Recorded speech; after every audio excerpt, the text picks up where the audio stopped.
In the Islamic tradition, there are 6 articles of faith.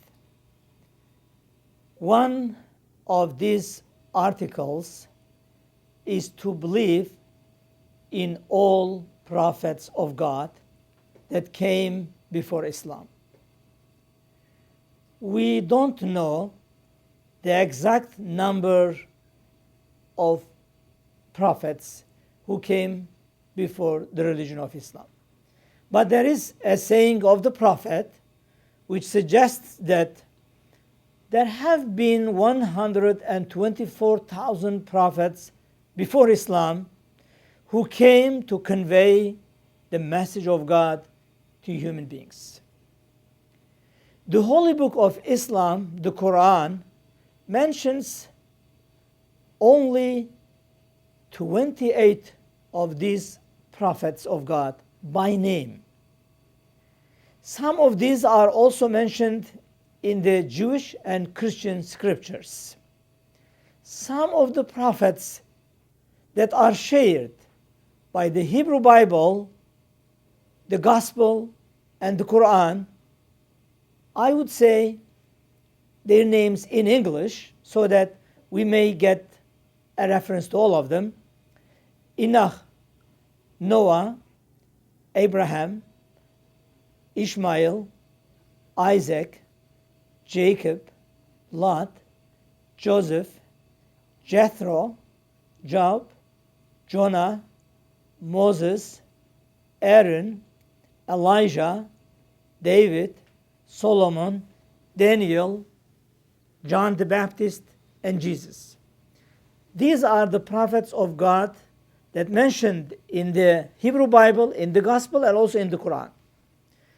There are 2 prophets of God other than the prophets of Islam mentioned in the Quran, but not in the earlier scriptures.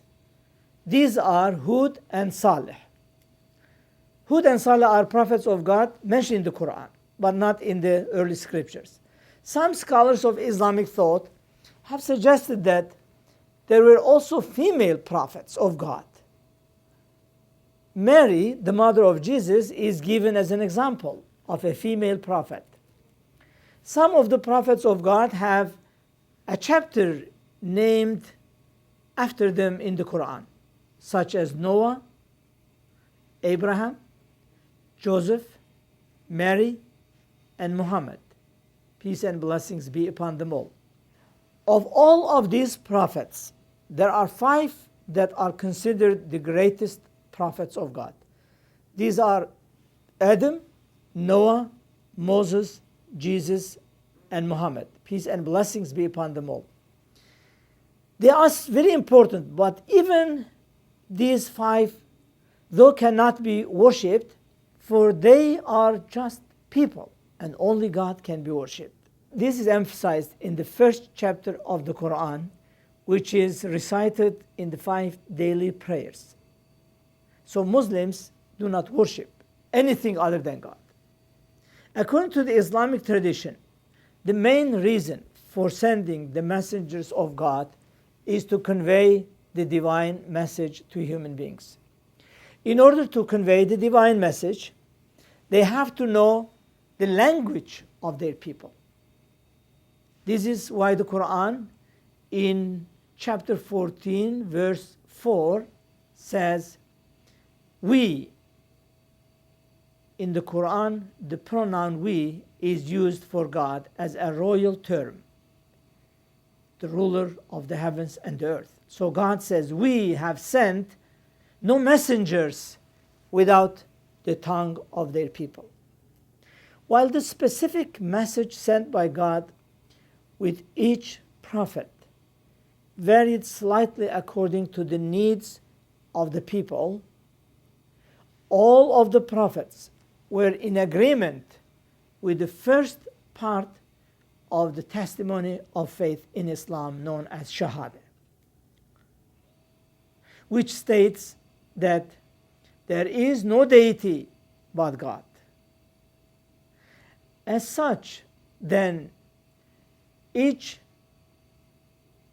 prophet of God came to affirm the message that God has sent to human beings.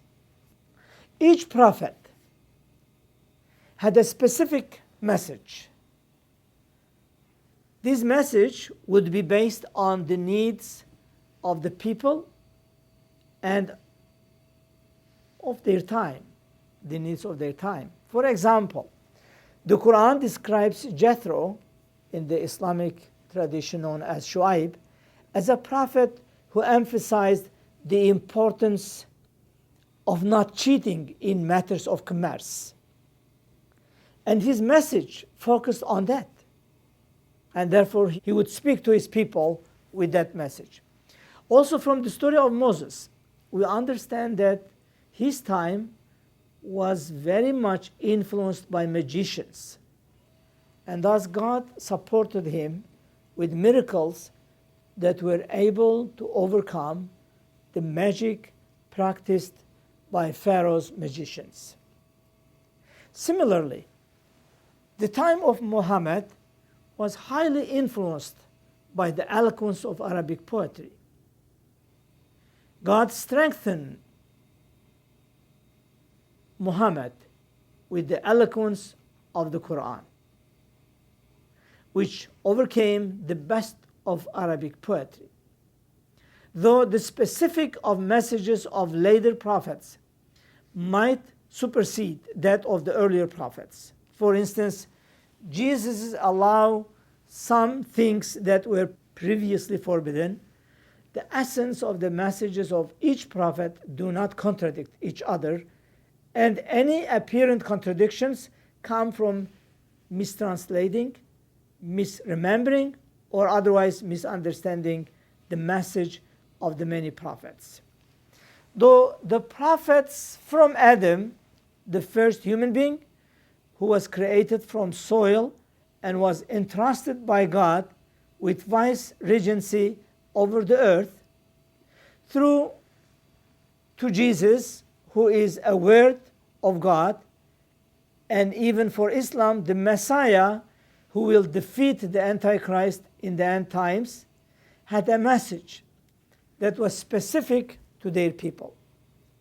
The last prophet, prophet of Islam, Muhammad, was different. In Islam, Muhammad is the seal of the prophets. The last prophet whose message was revealed from God in such a way that it would not make any future prophets necessary. It is important to note that the word prophet in Islamic tradition is very significant. Not anyone who speaks about the future can be a prophet in Islam. The prophets are those who speak on behalf of God. They receive revelation from God through the angel Gabriel.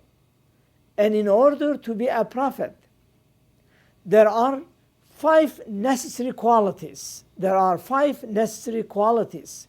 These qualities are innocence, trust, loyalty, intelligence, and exactitude.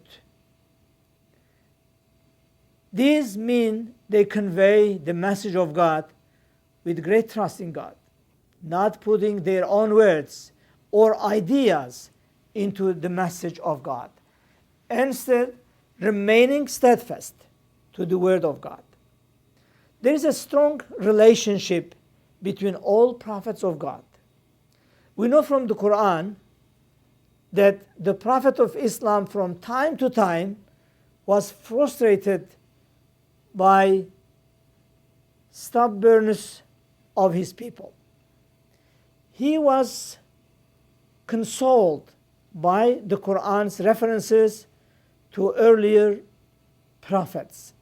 And sometimes the Qur'an would remind the prophet to give guidance is the duty of God and not his own duty.